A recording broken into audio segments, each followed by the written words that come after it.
auditorium buzzed with cheers, cameras flashing as graduates crossed the stage one by one. My palms were damp against the fabric of my gown, the number pinned on my chest reminding me that in just a few steps, I'd be face to face with a moment I'd fought years for.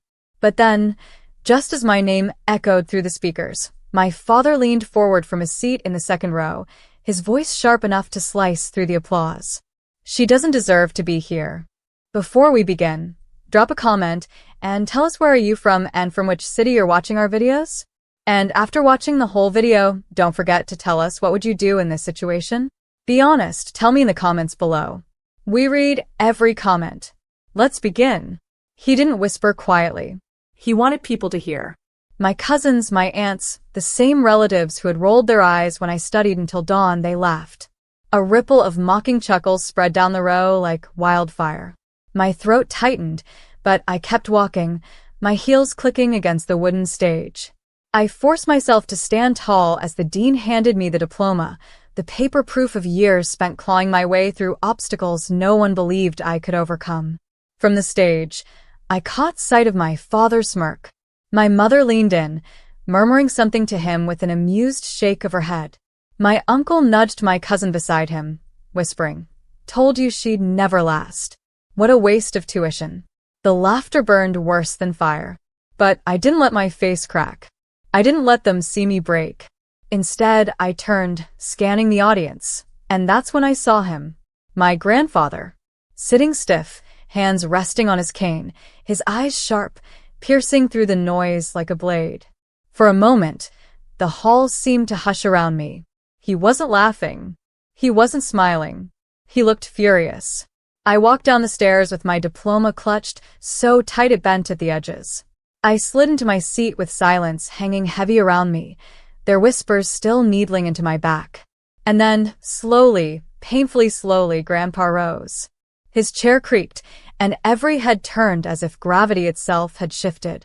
His cane struck the floor with a sharp, commanding sound. Enough. His voice was gravel, but it carried. The room froze. From the inside pocket of his worn blazer, he pulled out a thick, yellowed envelope. The edges were frayed, the paper marked by time, but when he held it up, the weight of it silenced every laugh, every whisper. "You think she doesn't deserve this?" His glare swept across my father, my uncles, every relative smirking in that row. "Maybe it's time you all hear the truth." The hall shifted, a tension so thick it pressed against my ribs. My father's smirk faltered. My mother's face drained pale. My cousins leaned forward, eager, confused. And then Grandpa tore open the seal. His shaking hands pulled out folded papers, his voice steady as he began to read aloud. What came next made the entire auditorium go still, like the very air had been stolen from the room. The crinkling of paper filled the air as Grandpa Henry unfolded the envelope.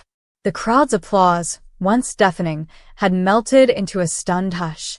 Every eye in the auditorium clung to his trembling hands, but his voice, low, rough, unshaken, cut through the silence like steel. "This," he began, holding up the document for all to see, "is the truth none of you ever had the courage to speak." My father shifted uncomfortably in his seat, his cocky smirk evaporating. "Dad, sit down," Richard hissed under his breath. But the microphone near the aisle picked up his words, echoing across the hall, exposing his fear. Grandpa's gaze locked onto him. "You've spent years telling Emily she'd never be enough. You mocked her grades, laughed at her struggles, and today, you tried to humiliate her in front of hundreds. But Richard, maybe you should tell everyone what you never wanted her to know." A sharp murmur ran through the audience. Heads turned, students whispered, families leaned in, sensing the eruption building. My hands were clammy against my lap, my heart rattling in my chest.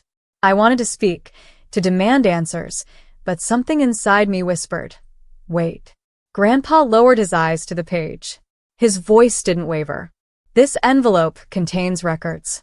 Records that prove Emily wasn't just working twice as hard. She was carrying the weight of this family when all of you turned your backs." I blinked. "What?"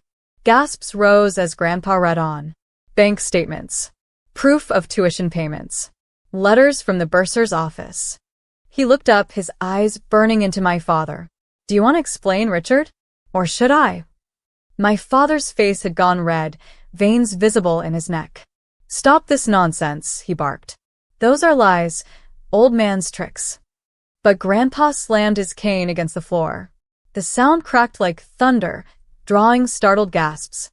Lies? Then tell me, son, who signed the checks for her first 2 years of college? Who sold his own farmland to cover what you refused to pay? My breath caught. I turned, staring at Grandpa in disbelief. He met my eyes, his voice softening for only a moment. Emily, you thought your parents made sacrifices for your future. You thought their silence, their resentment, was just tough love. But the truth is, it wasn't them keeping you afloat. Whispers surged. Students craned their necks. Relatives sat frozen, and my mother clutched her husband's arm so tight her knuckles blanched. Grandpa's hand shook, but his words didn't. It was me. And I hid it because I wanted them, your parents, to have a chance to be proud of you, to step up as they should have. But instead, his eyes narrowed at Richard. They mocked you, undermined you, and today, tried to humiliate you. A heavy silence pressed on the room, broken only by the faint hum of the auditorium lights. My father's jaw clenched, his fists balled at his knees. My Uncle Mark leaned forward, whispering something sharp to him, but the whispers weren't enough to drown out the murmurs of shame spreading across the hall. Then Grandpa pulled out another folded sheet, smaller, darker, worn thin from years of being handled. His voice lowered, but somehow it carried further. And this is the letter your grandmother wrote before she passed. A letter meant for Emily. I kept it safe until the right time. My heart slammed against my ribs. A letter? From Grandma? He unfolded it, the paper trembling. To my dearest Emily, he read, his voice cracking.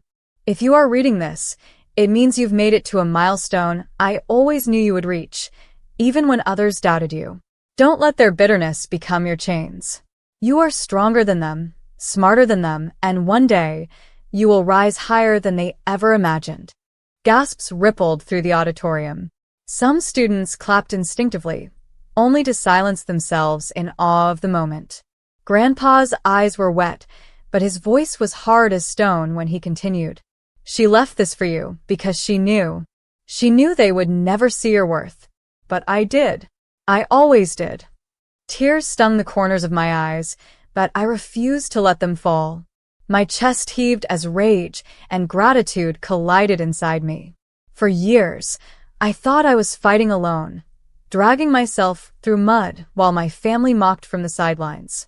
But here was the truth, laid bare before hundreds. I was never alone. My father lurched to his feet, his chair screeching. Enough of this circus, he roared, pointing a trembling finger at me. You don't deserve that diploma, Emily. You're nothing without us. But his voice cracked. His mask slipped. For the first time, the arrogance faltered, revealing fear. And that's when something inside me snapped. I rose from my seat. Slowly, deliberately, the weight of every eye in the hall pressing against me. My diploma clutched in one hand, the letter in the other. Without you. My voice rang clear, stronger than I'd ever felt it. You're right. I am nothing without you, because I had to become everything in spite of you. Gasps. Shouts. A surge of murmurs as the hall erupted in chaos. My father's face twisted, rage barely contained. My mother hid her face in her hands. My cousin sat pale, unable to laugh anymore. And me? I stood tall in my gown, the truth finally out, the weight of years of silence lifted. But Grandpa wasn't done. He lifted his cane once more, his voice booming across the hall like a final verdict. And for anyone who still doubts, he said, there's one last thing in this envelope that will silence you all forever. The air froze. My heart slammed like a drum. Every person in that hall leaned forward, holding their breath. And then he pulled it out. The envelope trembled in Grandpa Henry's hand, but his eyes stayed fixed, sharp as steel. The crowd held its breath as he slid out the last sheet. It wasn't thick like the bank statements. It wasn't faded like Grandma's letter. This paper was crisp, official, and stamped with something bold at the top. "This," Grandpa said slowly, his voice echoing against the auditorium walls, "is a legal document your father never wanted you to see." Richard's face drained of color. Dad, don't. "Don't you dare." Grandpa ignored him. His gaze swept across the room, then landed back on me. "It's a scholarship contract. A full scholarship awarded in Emily's name." He held the page higher. "She was granted this 2 years ago. But instead of celebrating her achievement, your father intercepted it. Never told you, never forwarded it. He kept it hidden." My stomach dropped. My vision blurred as shock pressed against me. "He what?" The whispers in the crowd burst into a wave. "She earned it." How could he hide that? Unbelievable. Grandpa's voice hardened, every word like a gavel. He hid it because he wanted control. Because if you knew you could stand on your own, you wouldn't crawl back to him. He wanted you to fail. Gasps rippled through the hall. My father's mask finally shattered. He shoved his chair back, his voice ragged. "She didn't deserve it. She would have squandered it, just like everything else. I was protecting her from herself." "Protecting?" Grandpa thundered, slamming his cane against the stage floor. No. "You were protecting your ego. You couldn't bear the thought that your daughter achieved something greater than you ever did. You tried to bury her light so you could stay standing in the shadows." The crowd erupted, students clapping, some booing, others shaking their heads in disgust. Professors exchanged knowing glances, the dean himself tightening his jaw, as if he'd seen this kind of cruelty too many times before. I stood frozen, my chest heaving, my fists trembling at my sides. The letter from Grandma crinkled in my grip. For years I'd believed my failures were mine alone, that maybe I wasn't good enough, that maybe my father was right. But now I saw the truth. The humiliation I felt minutes ago was gone. In its place, fire. I turned slowly toward my father. His face was flushed, sweat beading at his temples, his hands balled into fists. My mother stared at the floor, refusing to meet my eyes, shame etched deep in her features. My Uncle Mark shook his head in disbelief, muttering under his breath. "You knew," I said, my voice shaking but clear. "You knew I had this scholarship. And you hid it from me?" Richard snarled. "You think the world is just going to hand you things? I taught you the hard way. I was making you stronger." "Stronger?" My voice cracked, but I didn't care. "You broke me. Every night you told me I wasn't enough. Every time I came home with grades, you laughed. And when I cried, you called me weak. That wasn't strength. You just wanted me to fail." The room buzzed with whispers, but none of them mattered. It was just me, my father, and the years of venom between us finally spilling into the open. Grandpa raised the paper higher. "And if anyone doubts, here is the dean's signature. Proof that Emily Carter earned this scholarship fair and square." Every word of Richard's lies is shattered by this. Students clapped now, louder, some rising to their feet. Professors joined in. The noise thundered through the hall, swallowing my father's rage. Richard bellowed over the clapping, his voice hoarse, cracking. "She still doesn't deserve it. You're all blind. She's weak, fragile. She'll fall apart the first time the world pushes back." And that's when I snapped. I stepped forward, my voice cutting through the noise. The world did push back. Every single day. And I didn't fall apart, I survived. I worked 3 jobs, studied until sunrise, and still made it here while you sat back and mocked me. I don't need your approval. I don't need your money. And I sure as hell don't need your permission to exist. The room roared with applause, the sound shaking the walls. Students stomped their feet, families cheered, strangers stood in solidarity. Richard's face twisted, his rage collapsing into something pathetic. He sank back into his chair, muttering curses, his power stripped away in front of everyone he once commanded. Grandpa lowered the paper and turned to me. His eyes softened, voice breaking. "Emily, you don't just deserve to be here. You earned every step. And no one can take that from you." Tears finally broke free, sliding hot down my cheeks. I didn't care who saw. For the first time, they weren't tears of weakness. They were victory. I clutched Grandma's letter to my chest, my diploma in the other hand, and turned to face the hall. Hundreds of faces staring, applauding, their eyes no longer mocking but admiring. I had been silent for too long, but not anymore. I leaned toward the microphone, my voice steady. To every person who's ever been told they don't deserve their place, remember this moment. You don't need their approval. You don't need their applause. You only need the truth and the courage to keep going. The roar that followed drowned out everything, the whispers, the shame, the years of being belittled. And as I looked down, I saw my father's face pale, his eyes darting nervously. For once, he wasn't the loudest voice in the room. The weight had shifted. But I knew this wasn't over. Not yet. Because the fallout from Grandpa's reveal, the ripple it would send through my family, was only just beginning. The applause thundered like an earthquake, shaking the walls of the hall.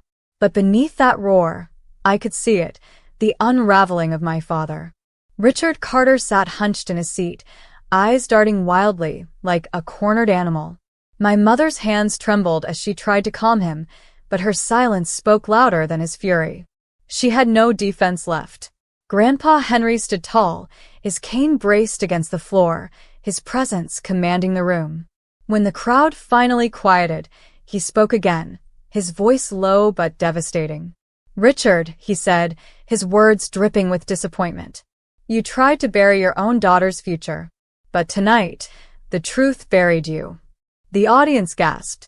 A few clapped, others murmured, but everyone could feel the finality in Grandpa's words. Richard shot up from his chair, red-faced and sweating. "You think this makes her a hero?" he barked, jabbing a finger toward me. "She's nothing without this family. Nothing." I didn't flinch. I met his glare with a steadiness I didn't know I had. "You're wrong. I'm nothing because of this family or, at least, the part of it that tried to chain me down. But I'm everything because of the part that believed in me." I glanced at Grandpa, my voice catching. The part that chose to lift me up when no one else would. The hall erupted in cheers again, waves of applause crashing like a tide. For the first time, I wasn't drowning in humiliation. I was standing above it. Richard staggered back, his bravado cracking. He looked to his brother, Uncle Mark, for support. But Mark only shook his head, muttering, "You've embarrassed us all." Even Ryan, the cousin who had laughed loudest earlier, sat frozen, pale-faced, unable to look me in the eye. The power had shifted. I stepped toward the microphone, my diploma still tight in my hand. For years, I stayed silent because I thought silence kept the peace. But silence only gave power to the wrong voices. Tonight, I'm done being silent. Every word poured from a place deeper than anger. It was release.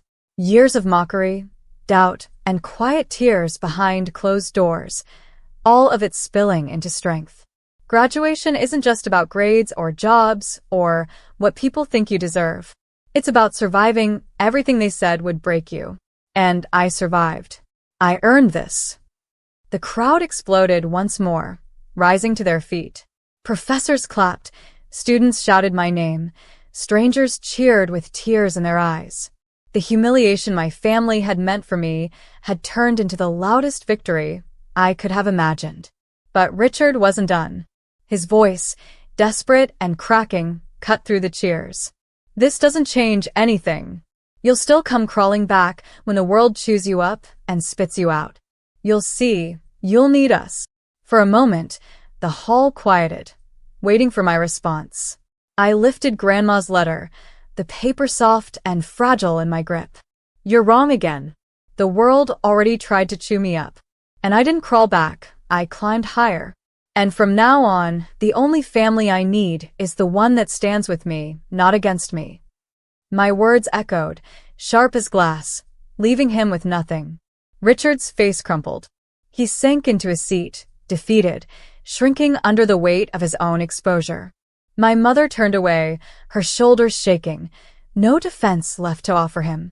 The rest of my relatives stared, trapped between shame and silence. Grandpa laid a hand on my shoulder, his touch firm, grounding. His voice softened for me alone. Your grandmother would be proud. You gave them their reckoning, and you stood tall doing it. I swallowed hard, tears threatening again, but this time they were tears of something different. Relief, triumph, freedom. As the ceremony closed, I walked across the stage one last time, not as the girl who had been laughed at, mocked, and dismissed, but as someone unbreakable. Cameras flashed, voices shouted, and though my name had never sounded louder, it was the silence of my father that thundered the most. Outside the auditorium, the cool night air rushed against my face. Students poured out, their laughter and chatter filling the campus. Some came up to me, strangers I'd never spoken to, offering words like, "You inspired us," and "That was powerful." I smiled, nodding, thanking them, but inside I was still replaying every moment. Grandpa walked beside me, slow but steady. "This is only the beginning, Emily," he said. "Let them choke on their shame. Your future's yours now. Not theirs." I gripped his arm, holding tight. "I won't waste it. I promise." From across the parking lot, I caught sight of my parents. Richard was pacing, furious, waving his arms, his voice too faint to catch. Linda trailed behind him, head low, as if finally realizing the damage they had caused. For the first time in my life, I didn't care what they thought. Their laughter no longer held chains. Their words no longer mattered. Because tonight,